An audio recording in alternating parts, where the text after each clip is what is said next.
예, 오늘 역대하 16장은 아사 왕의 말년에 대한 이야기입니다. 먼저 이제 아사라는 사람, 아사 왕은 남유다의 왕으로 이제 앞전에서 봤듯이 그는 이제 하나님을 잘 의지했던 선왕입니다. 그런데 마치 솔로몬과 약간 비슷한 그 결이 있었던 부분이 마지막 그 인생의 말년에 하나님을 의지하지 아니함으로 하나님께서 이제 그와 함께하지 아니하심으로 그의 인생이 이제 이게 갑자기 급작스럽게 무너지게 되는 이런 부분들을 우리가 묵상을 해볼 수가 있습니다. 그래서 먼저 오늘 본문을 한번 짧게 요약을 해보자면은 먼저 배경은 그 남유다는 아사 왕이었고 북이스라엘은 바하사라는 그 왕이 재임할 때였는데 이 지금 오늘의 사건은 아사 왕의 재임 36년이라는 시간에 이제 일어났던 하나의 사건입니다.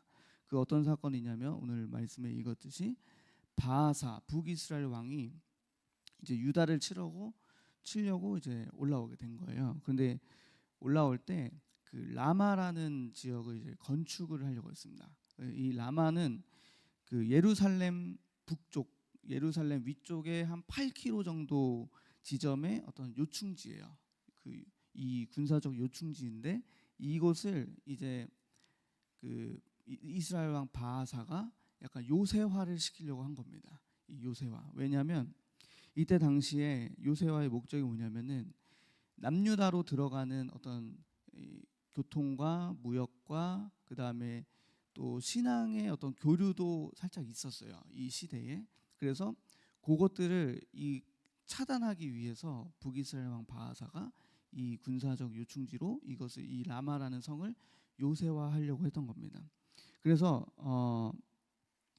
여기서 보시면 그래서 오늘 말씀에 바하사가 사람을 1절에 보면은 라마를 건축해서 사람을 유다 왕 아사에게 왕래하지 못하게 하려 한지라. 무역과 또 교류와 이런 신앙적 교류는 사람들이 왕래하면서 하게 되잖아요. 그래서 이 라마를 건축해 가지고 사람을 아예 왕래하지 못하도록 하려고 이 바하사가 그 예루살렘 북쪽에다가 라마라는 지역을 이제 요새화를 하려고 했던 겁니다. 그래서 결국에는 이 남유다의 어떤 이런 군사나 경제나 이제 이런 것들을 조금 약화시키기 위해서 이제 바하사가 이렇게 전략을 짠 겁니다. 그럼 그때에 아사 왕의 대처가 무엇이냐라고 할 때 아사 왕의 대처는 아사 왕에게 있어서는 어떻게 보면은 남유다의 위기죠. 나라의 위기죠. 우리나라 예를 들면 이제 우리나라 근처 바로 그 뭐 북쪽에 우리나라 그 최북쪽에 휴전선 그쪽 근처에다가 만약에 북한이 어떤 막 군사적 요충지를 막 이렇게 건설을 한다고 한다면 우리나라로서는 굉장히 위협이 되겠죠. 또 옆에 이제 중국이 또 어떤 해상을 침범해가지고 거기다가 자신들의 어떤 요새나 요충지를 만든다면 우리나라에게 굉장히 위협이 되듯이 지금 아사 왕에게 있어서 이 북이스라엘이 라마를 건축하는 것은 굉장한 나라의 위협이었습니다. 그래서 위기죠. 어떻게 보면. 그런데 그 아사 왕의 대처는 무엇이었냐면은 아람이라는 그 나라의 벤하닷 왕을 의지합니다.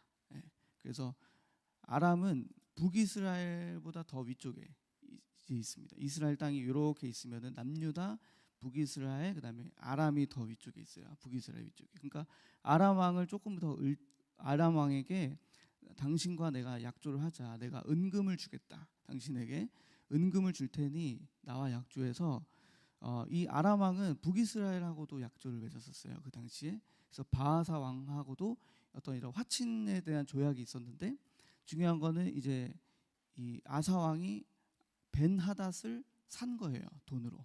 은금으로 줄 테니 북이스라엘을 배반을 해라.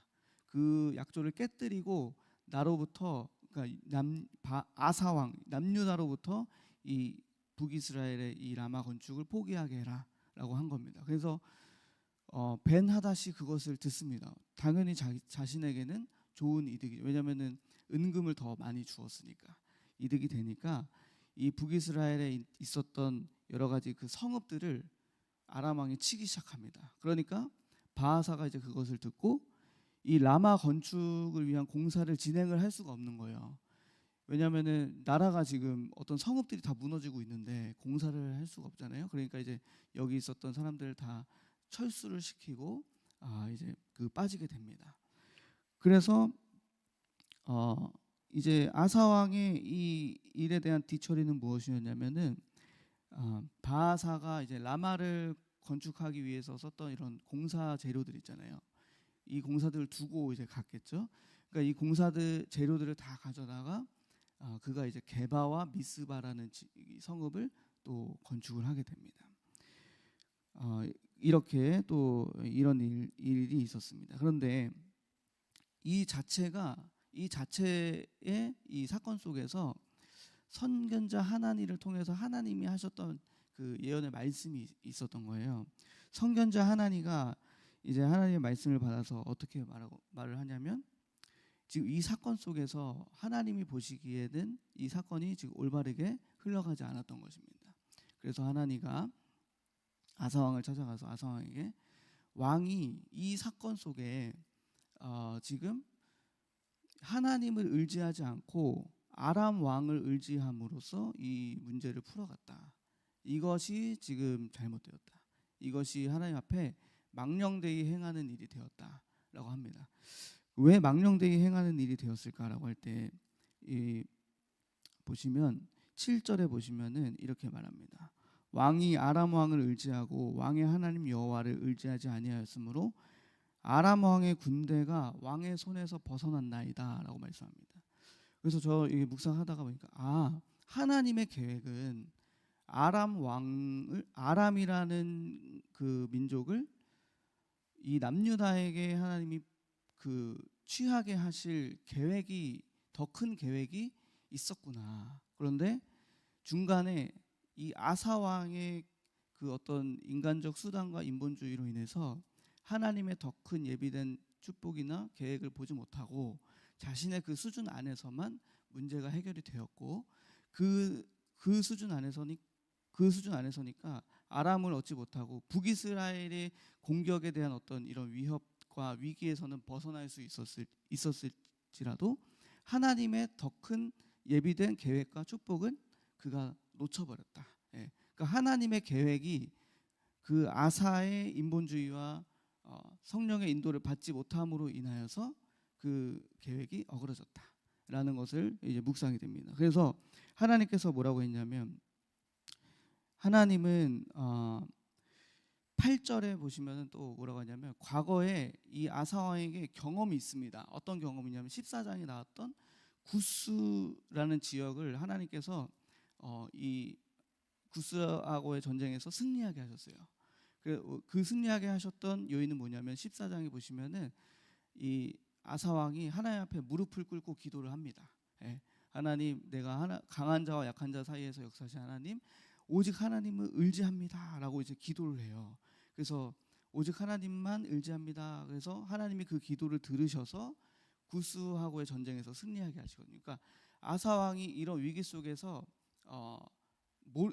아예 모르는 것이 아닙니다. 하나님의 은혜를 체험했었고, 그가 일평생에 하나님 앞에 온전하게 행했다고 또 15장에서 하나님이 이렇게 아사 왕에 대해서 평가를 하는데, 그 말년에 약간 영성이 떨어짐으로써 그가 그런 어떤 영적 감각을, 하나님의 은혜와 성령 인도를 받는 감각을 놓침으로 인하여서 그가 이렇게 하나님을 의지하지 않고 전심으로 하나님을 바라보지 않았던 이런 역사가 이렇게 있습니다.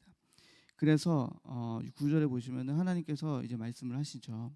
여호와의 눈은 온 땅을 두루 감찰하사 전심으로 자기에게 향하는 자들을 위하여 능력을 베푸시나니. 하나님께서는 전심으로 자기를, 하나님을 위하여 행하는 모든 자들에게 능력을 베푸신다, 이렇게 말씀합니다. 그 말은 무엇일까요? 아사의 삶이 전심이 되지 못했다. 아사의 그 마지막 삶이 끝까지 그가 하나님을 의지하지 못하고 전심이 좀 떨어졌다. 예, 전심으로 하나님을 붙잡지 못하고 그의 마음이 이 아람 왕 벤 하닷을 의지할 정도의 그 영성으로 떨어졌다. 이렇게 이제 하나님은 평가를 하는 것입니다.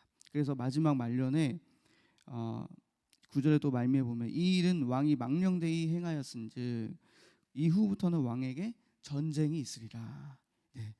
하나님의 예언 가운데서 이제 15장의 말미에 보면은 이 아사 왕이 어떤 그의 어머니가 막 아세라 산당을 그 아세라 막 상을 짓고 막 이제 이런 것들을 다 철폐를 하고 막 때려 부수어요. 우상의 신전을 다 때려 부시고, 그리고 또 이제 어떤 은금 그릇들을 막 다 구별해 가지고 하나님의 전에 드리는 어떤 이런 것들이 있거든요. 헌금을 하게 되는.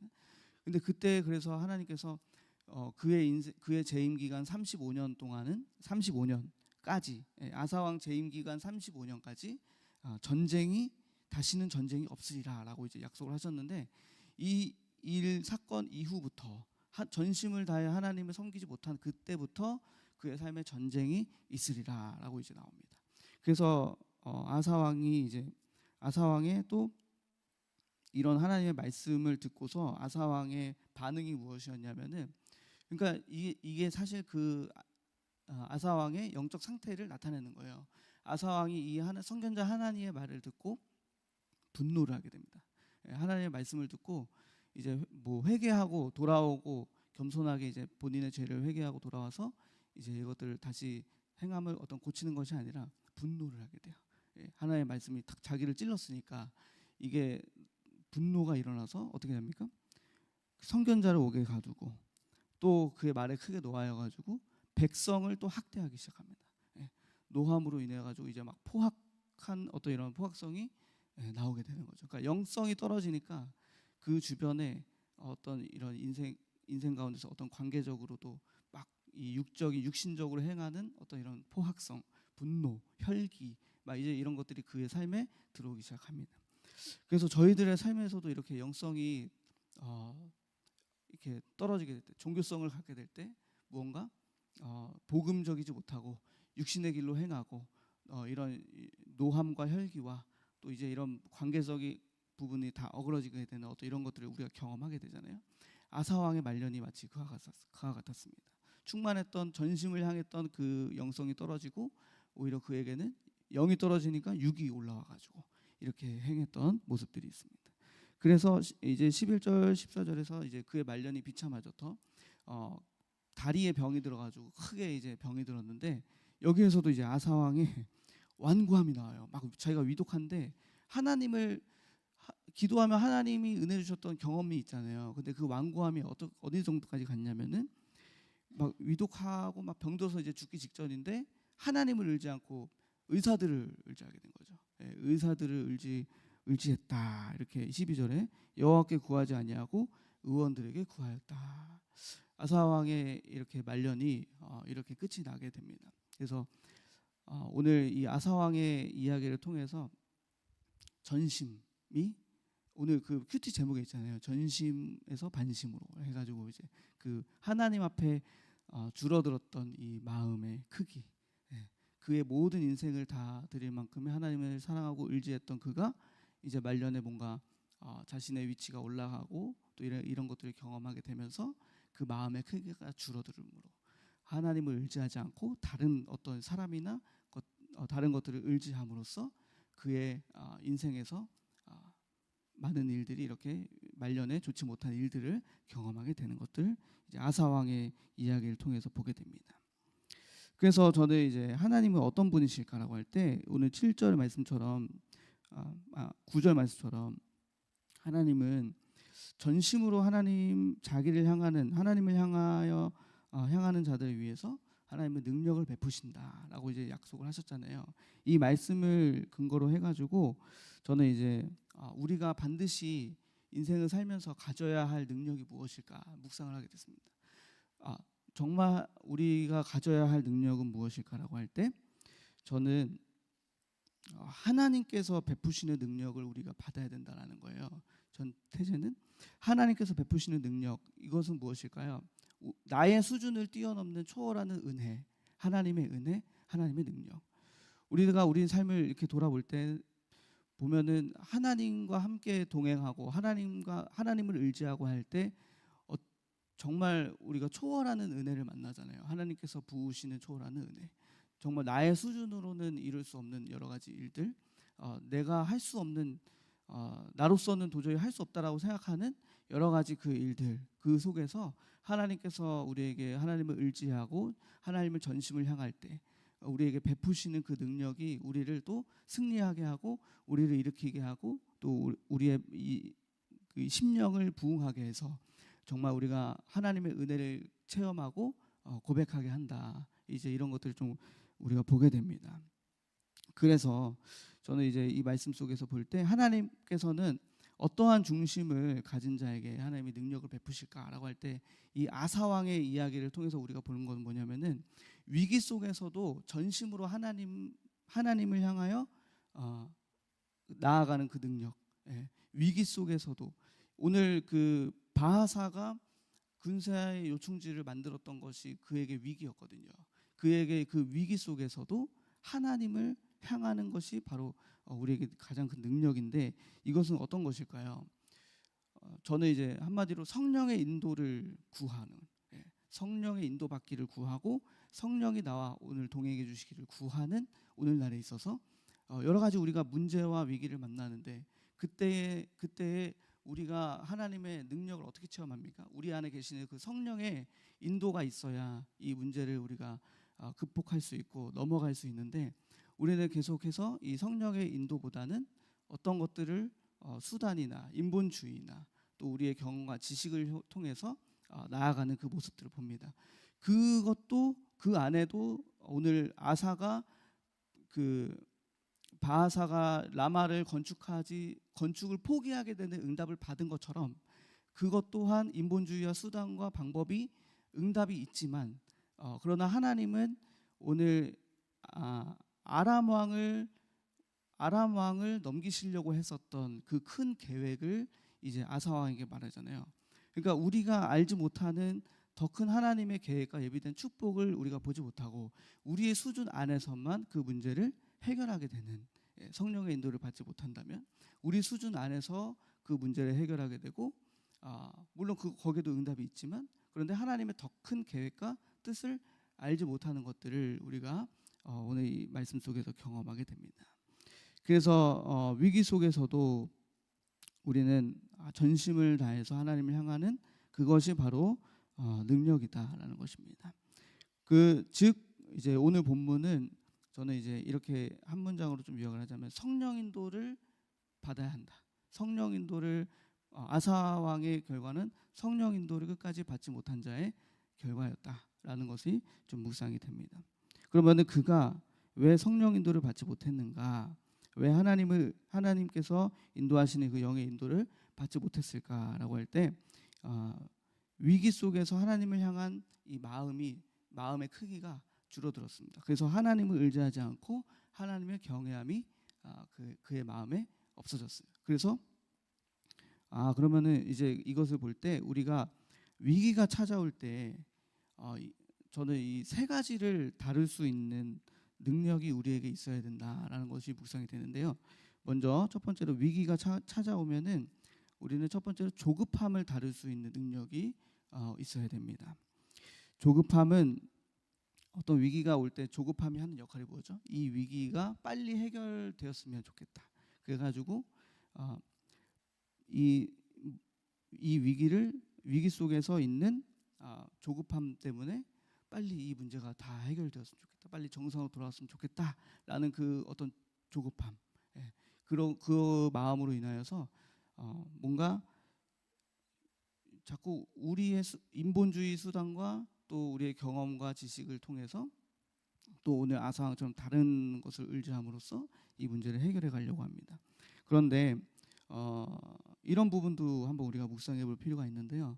문제와 위기 속에서 하나님의 뜻을 우리가 깨달을 필요가 있다라는 것이죠. 그래서 우리의 조급함이 아닌 하나님의 그 뜻과 시간표 속에서 이 위기를 해결해 가려고 하는 그 중심, 그것이 저는 하나님 이 조급함을 다룰 수 있는 능력이라고 봅니다. 예를 들면 욥에 대해서 한번 우리가 묵상을 해보면은 욥은 이제 의인이 받는 고난에 대한 문제를 다루고 있잖아요. 그래서 먼저 이제 하늘에 있는 영적 전쟁, 하나님과 사탄의 그 영적 전쟁을 통하여서 욥이라는 사람의 어떤 이 끝까지 하나님을 신뢰하는 것에 믿음을 이제 달아보게 되는, 그래서 결국 욥의 승리는 하나님의 승리로 이제 나아가는 것인데, 이 속에서도 이때 필요한 것은 무엇일까요? 이런 어떤 형용할 수 없는, 말로 뭔가 표현이 안 되는, 왜 하나님을 사랑하고 하나님을 믿는데 이런 어려움이 나에게 왔을까라고 하는 그 부분 속에서 그 욥의 시험의 부분을 보면서 하나님을 인내하는 법, 예, 끝까지 하나님의 시간표 속에서 하나님의 뜻을 구하고 인내하는 그 법을 우리가 배우게 됩니다. 그러니까 위기 속에서 조급함이 아닌 뭔가 하나님의 뜻 가운데 지금 이 사건이 벌어지고 있구나라고 하는 인내를 우리가 찾아야 되는 부분, 인내해야 되는 부분. 그래서 야고보서 1장에 보시면은 인내를 온전히 이루어야 된다라고 이제 우리에게 교훈을 줍니다. 인내를 온전히 이루어라. 왜냐하면 인내는 온전하고 구비해서 조금도 우리에게 부족함이 없도록 하신다. 그래서 만일 어떻게 행해야 될지를 모르겠다면 지혜를 구해라. 꾸짖지 아니하시고 모든 이 지혜를 베푸시는 그 분에게, 하나님께 이 지혜를 구해라라고 합니다. 그래서 어떤 부분이 있냐면 이 문제와 위기가 우리에게 있는데, 이 문제와 위기 속에서 하나님의 시간표 속에 우리가 이 문제를 다루는, 하나님의 뜻을 찾는 과정이 바로 인내함이죠. 그 인내함을 우리가 인내를 통하여서 나의 부족함과 연약함을 우리가 깨닫게 됩니다. 어떤 문제와 사건 속에 내가 행할 수 없는 어떤 한계와 부딪힘을 만나면서 하나님과 나 사이에 나의 연약함, 나의 부족함을 깨닫게 되고 나의 한계를 또 나타나게 되어서 정말 두 손 두 발 들고 하나님 앞에 돌아오게 되는 어떤 이제 이런 부분들이 있습니다. 그래서 이 나의 부족함, 연약함을 깨닫고 이것을 다듬을 수 있는 기회로 우리가 이 발판을 문제로 삼을 수가 있습니다. 온전히 오늘 야고보서 말씀과 같이 인내를 온전히 이루면 온전하여 구비하여 조금도 부족함이 없도록 우리에게 어떤 어려움과 시험을 주시고 인내하는 시간표를 우리에게 주신다는 거죠. 그래서 그 문제 때문에 내 마음이 하나님 앞에 겸손해지고, 그 위기를 통하여서 내가 하나님 앞에 나의 실수가 무엇일까, 나의 연약함이 무엇일까를 조금씩 우리가 세밀하게 들여다보면서 이것을 조금 하나님 앞에서 고치게 되고 또 온전해지고 조금 더 구비하게 되는, 자신의 어떤 마음과 영성을 구비하게 되는 시간표가 바로 인내의 시간표다라는 겁니다. 그래서 조급함을 이렇게 해결할 수 있는 능력이 바로 우리에게 중요하다라는 것입니다.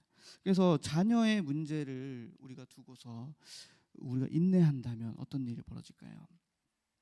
이 문제를 통해서, 우리 자녀의 문제를 통해서 부모로서 하나님 앞에 무엇이 연약했으며 실수가 많았으며 부족했으며 이제 이런 것들을 돌아보게 되잖아요. 자녀의 문제를 통해서 저도 이제 자녀가 있지만 그 자녀의 어리지만 이 자녀들도 문제가 있잖아요. 그러면 이 문제를 통해서 그동안 내가 어떤 양육 방식을 내가 실수를 했을까, 이제 이런 것들을 통해서 구비하게 된다는 거죠. 근데 이거를 막 조급하게 막 고치려고 하다 보면 더 어그러지더라고요. 주원이가 막 말 안 듣는 게 있어서 이거를 막 빨리 고치고 싶어가지고 막 나무라고 야단치고 하면 얘는 더 튕겨 나가더라고요. 그래서 이제 이런 것들을 통해서 좀 인내하고 구별해서 하나님 도대체 어떻게 해야 되냐고 막 지혜를 구하게 되는 거예요. 이 문제들을 통해서. 그래서 이 문제라는 것은 이렇게 하나님 앞에 우리가 겸손하게 이렇게 좀 엎드리기 위한 그 인내의 시간표구나. 그 인내의 시간을 주시면서 하나님 앞에 우리 자신을 좀 구비하고 실수를 좀 이렇게 고치고 연약함을 온전하도록 이렇게 나아가는 인내의 시간표를 하나님 주시는구나라는 것입니다. 그래서 이렇게 하나님 앞에 무엇을 놓쳤는지 이렇게 지혜를 구하는 시간표가 바로 이제 인내의 시간표입니다. 그 두 번째는 어떤 능력이냐라고 할 때, 위기가 찾아올 때 두려움을 다룰 수 있는 능력이 우리에게 있어야 됩니다. 두려움이라는 것은 겁나고 또 불안하고 이렇게 하기 싫고 꺼려지는 이런 마음들이 바로 두려움의 마음인데, 근데 이제 우리가 볼 때 두려운 마음은 우리의 생존과 연결이 돼 있거든요. 그러니까 생존하기 위해서는 어떤 위험한 상황을 인지하도록 하는 게 이제 두려운 마음이잖아요. 뭔가 지금 위험하구나라고 하는 게 이제 두려운 마음이 이제 오는 거죠. 그 속에서 이제 자연스럽게 나타나는 게 두려움인데, 근데 성경에서는 오늘 여호수아 말씀에서는 하나님께서 여호수아에게 너희 두려워하지 말라, 놀라지 말라, 겁내지 말라. 내가 너와 네가 어디로 가든지 내가 너와 함께하리라 이렇게 말씀하셨거든요. 그리고 성경에서는 또 365번 정도 이 두려워하지 말라라는 말이 나온다고 하잖아요. 그 왜 성경에서는 두려워하지 말라, 놀라지 말라라고 하셨을까라고 할 때 이런 거 있더라고요. 위기가 올 때 두려움이 확 몰려오면은 피하게 되죠. 예, 그 자리를 피하게 되고 빨리 뜨고 싶고 아무것도 이게 하고 싶지 않고 뭔가 숨어버리게 되고. 그러니까 이제 이런 마음들이 오면서 이런 행함이 있는데, 중요한 것은 피하지 말아야 할 때도 피해버리면 안 되잖아요. 이건 뭐 어떤 의미일까요? 하나님께서 예를 들면 이제 가나안 땅을 정복하기 위해서 가야 하는 그 가운데 하나님의 약속의 성취를 이루기 위해서 가야 해요. 그런데 이미 알고 계셨던 거죠. 이 하나님께서는 이스라엘 백성들이 가나안에 이제 들어설 때 그 민족들을 보며 두려워할 마음이 올 것을 이미 알고 있었기 때문에, 두려운 마음이 오니까 10명과 2명의 정탐꾼이 볼 때 10명의 정탐꾼은 그들은 이제 두려움으로 피하게 되고, 또 여호수아와 갈렙은 아니다, 하나님께서 주시기로 했기 때문에 우리에게 주실 것이다 라는 그 믿음으로 이제 고백을 하잖아요. 그런 것과 같이 가야 할 때 하나님의 약속의 뜻을 성취해 나아가야 할 때 이 두려운 마음이 바로 장애물이 되는 거죠, 우리에게. 그래가지고 어떻게 됩니까? 하나님께서는 미리 말씀하신 거예요. 당부하신 거예요. 두려워하지 말고 놀라지 말라. 강하고 담대하라. 예. 그래서 오직 여호와의 율법을 주야로 묵상하고 즐거워하라. 예. 좌우로 치우치지 않아야 된다 라는 그것을 예방으로 여호수아 1장에서 여호수아에게 미리 말씀을 해주셨습니다. 그럼을 통해서 우리가 이 위기 속에서 두려움을 다룰 수 있는 능력이 있다면 오늘 저와 여러분들에게 반드시 성령 인도를 받을 수 있게 되는 것을 믿습니다. 마지막은 무엇이냐면 잘못된 선택을 어떤 선택을 다룰 수 있는 능력이 우리에게 있어야 된다는 것입니다. 위기 속에서 먼저 이제 그 아사 왕의 삶을 보면은 우리가 단순히 어떤 인생에서 선택에 대한 오류를 범한다거나 이제 이렇다기보다는 하나님께서 우리에게 예비하신 더 큰 계획과 은혜, 이 축복을 가지 못하게 하는 어떤 잘못된 선택이 있다는 것입니다. 오늘 아사 왕이 아람 왕을 의지했던 것은 하나님의 뜻과 계획에는 맞지 않는 선택이었습니다. 하나님께서는 어떻게 이 아람 왕까지 아사 왕에게 넘기게 될지는 몰랐지만 어쨌든 결과적으로는 하나님의 계획이 그의 잘못된 한순간의 선택으로 인하여서 어그러지게 된 겁니다. 결국에는 조급함과 두려움을 다루지 못했던 이 아사 왕이 선택에 대한 오류를 범하게 되듯이 우리 인생에서도 이 어떤 위기 속에 조급함과 두려움을 다룰 수 있는 어떤 이런 영성과 능력이 구비되어 있지 않으면 선택에 대한 오류를 범하게 된다라는 것을 이제 이 말씀을 통해서 우리가 묵상하게 되는 것입니다. 그래서 아사 왕은 아람 왕을 의지하는 것을 선택해서 북이스라엘 공격으로부터 벗어나긴 했으나 하나님께서는 그 수준이 아니었다라는 것이 핵심이에요. 하나님의 문제 해결 수준은 그 수준이 아니라 아람 왕까지도 아람의 왕까지도 그 남유다에게 승리를 가져다줄 계획을, 더 큰 계획을 가지고 계셨다. 그래서 우리 인생 속에서도 이렇게 다룰 수 있는 위기 속의 조급함과 두려움과 선택에 대한 어떤 이런 부분들을 다룰 수 있는 능력이 우리에게 없으면 잘못된 선택으로 하나님의 우리를 향한 하나님의 예비된 더 큰 축복을 경험하지 못하게 되는. 그래서 결과적으로는 이것이 바로 성령의 인도를 구하지 못하게 된다면 우리 인생 속에 이런 오류가 임하게 될 수 있다라는 것입니다. 그래서 우리는 늘 성령의 인도 받기를 간절히 우리가 기도하고 겸손하게 우리의 어떤 인본적 수단과 경험과 지식을 내려놓는 것이 우리에게는 그것이 바로 이제 믿음이다. 아사 왕의 사건을 통해서 우리가 보게 됩니다. 그래서 우리도 나의 수단을 가지고 어떤 이런 문제를 해결할 수 있는 능력은 있을 거예요. 우리 모두에게. 그러나 성령의 인도를 받지 못하면 하나님의 뜻과 계획과는 상관없는 결과로 나아가게 된다는 것을 우리가 보게 되는 것입니다. 저의 삶 속에서도 이렇게 좀 이렇게 그런 부분들이 있었습니다. 순간의 선택 가운데서 하나님 성령의 인도를 구해야 하는데 잘못된 선택으로 인하여서 그냥 나의 수준으로 어떤 이렇게 그치게 되는 어떤 이런 부분들. 그러나 보면은 또 하나님께서는 끝까지 하나님을 향하는 믿음을 우리가 중심을 이렇게 고백할 때 모든 것이 복음 안에 그리스도 안에 있으면은 로마서 8장에 모든 것이 합력하여 선을 이룬다고 하셨잖아요. 그러니까 결과적으로는 우리가 복음 안에 있으면 이 모든 실패도 하나님이 선으로 바꾸시는 하나님이시고 결코 손해보지 않으시는 하나님이신데 오늘 아사 왕의 말년을 보듯이 끝까지 하나님께 구하지 않았잖아요. 그 말년에 그런 것들을 볼 때 정말 우리의 믿음과 신앙을 또 영성을 끝까지 이렇게 하나님 앞에 믿음을 가지고 살아가야 되는 것, 소망을 놓지 않는 이 부분들이 우리에게 반드시 필요한 아사 왕의 사건을 통해서 보는 영성입니다.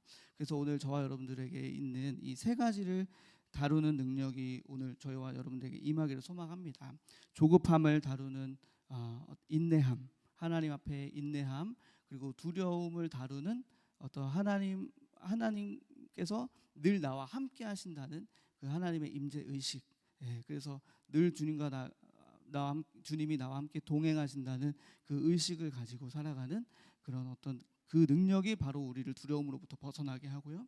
그랬을 때 우리의 선택의 오류를 범하지 않는 그 능력 가운데 이 능력을 잃어버리면 우리는 늘 선택의 오류를 범하게 됩니다.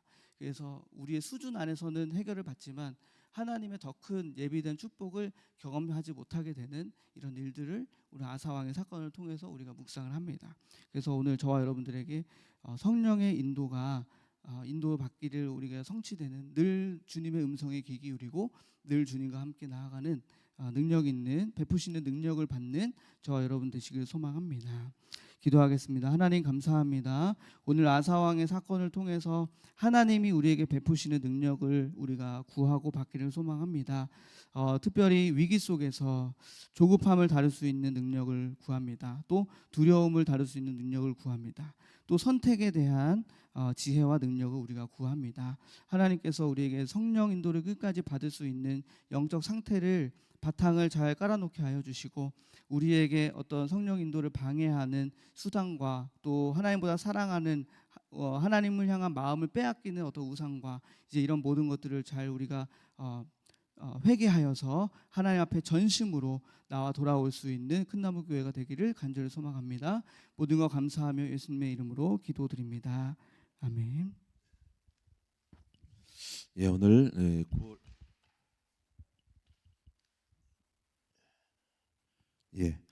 9월과 관련된 모든 이제 예배 일정은 마쳤고 10월 달이지만은 이제 이번 주일부터 시작해서 이제 10월에 새로운 주제와 일정이 시작이 됩니다. 또 명절 때문에 이제 이미 지방으로 많이 내려가신 분도 간간히 계십니다. 안전하게 잘 오갈 수 있도록 기도 부탁을 드리겠습니다. 우리 기도하도록 하겠습니다.